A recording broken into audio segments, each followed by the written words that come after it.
আসসালামু আলাইকুম, আমি মোহাম্মদ সাজ্জাদ হোসেন। আপনাদের সবাইকে জানাচ্ছি সুস্বাগতম, আন্তরিক শুভেচ্ছা এবং প্রাণঢালা অভিনন্দন। আজকে আমি রাইড শেয়ার নিয়ে কিছু কথা বলবো। আজ থেকে প্রায় 15-20 বছর আগে আমি যখন আমার এমফিলের কাজের জন্য সাতক্ষীরা রেঞ্জের বুড়ি গোয়ালিতে মৌমাছি এবং মৌয়ালিদের সাথে কাজ করেছি, তখন প্রথম যখন গিয়েছিলাম আমি সেখানে যে দেখি যে সাতক্ষীরা রেঞ্জের যে ন্যারো পথ, এই পথ দিয়ে যাওয়ার উপযোগী না, ওই পথগুলি যাওয়ার উপযোগী ছিল না। সো আমি তখন জিজ্ঞেস করলাম এই পথ দিয়ে আমরা যাবো কিভাবে। তখন তারা বললো কি হেলিকপ্টার দিয়ে যেতে হয়। আমরা তো আশ্চর্য হয়ে গেছি, হেলিকপ্টার দিয়ে যেতে হবে তো কত লাগবে? তার 20 টাকা লাগবে। আমি আবার আশ্চর্য হয়ে গেলাম, হেলিকপ্টারে যেতে হবে আবার 20 টাকা মাত্র লাগবে। তো এই হেলিকপ্টার আমি বললাম যে আচ্ছা হেলিকপ্টার কোথায় পাওয়া যায়? ওই যে দাঁড়িয়ে আছে, দেখলাম কিছু মোটর বাইক। তো আমরা তো একটা গ্রুপ ছিলাম 5-6 জনের, যারা প্রথমবার আমাদের কোথায় কোথায় আমরা কাজ করব। আমরা মেইনলি কাজ করেছি গোয়ালিনি, কৈখালী এই এরিয়াতে, সাতক্ষীরা রেঞ্জের। সো সেই জায়গাগুলি, স্পটগুলি আইডেন্টিফাই করব। তার জন্য আমরা ওই গেলাম, দেখলাম যে মোটর বাইকগুলি আসলে ওখানে হেলিকপ্টার নামে হলো। সময় থেকে আমি ওই যে ওখানে মোটর বাইকে, ওখানে আবার একজনের পিছনে 2জন করতো, আচ্ছা ড্রাইভার সহ আরো 2-3জন করে নিয়ে যেত, সবার কাছ থেকে 20 টাকা করে। এইভাবে এই ন্যারো পথ দিয়ে সুন্দরবনের কাছাকাছি নিয়ে যাওয়া হতো। সেই হেলিকপ্টারটা আবার অনেক দিন পরে আমরা ঢাকা শহরে এই যে উবার, তারপর পাঠাও, এর মাধ্যমে আমরা দেখতে পেলাম।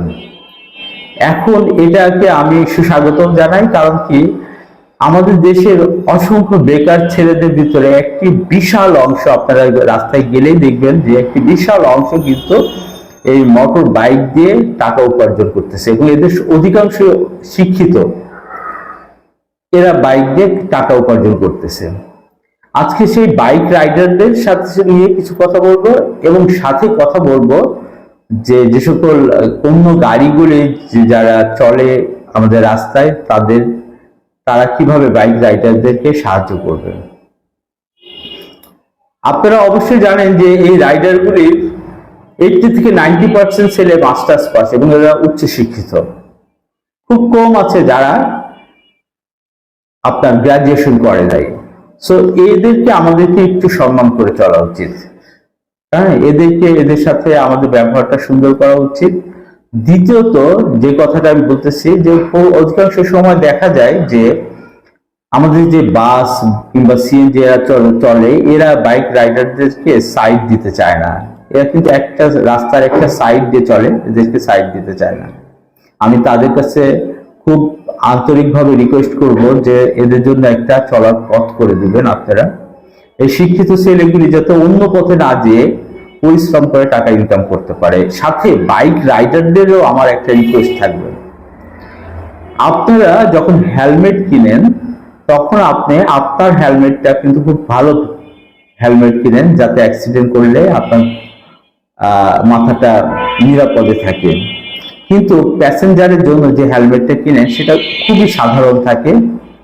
ওইটা শুধু ট্রাফিক পুলিশকে ফাঁকি দেওয়ার জন্যই আমার মনে হয় কেনা হয়। আমি যত রাইডার দেখেছি তার 80% রাইডারদেরই প্যাসেঞ্জারের হেলমেটটা খুবই সস্তা দামের, এবং এটা মাথাকে কোনোভাবে প্রোটেকশন করে না।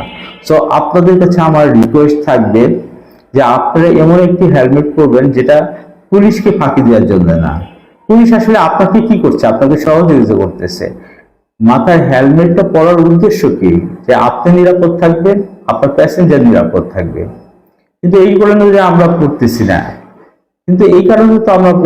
না, আমাদেরকে জোর করে পড়ানো হচ্ছে। কেন ভাই আমাদেরকে জোর করে পড়ানো হবে কেন?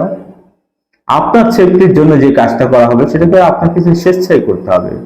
আপনি হেলমেট পরবেন, এবং আপনি যেই মানের হেলমেট পরবেন সেই মানের হেলমেট প্যাসেঞ্জারকে দিবেন, কারণ আপনার দায়িত্বেই কিন্তু আপনার প্যাসেঞ্জার আপনার পিছনে বসেছে।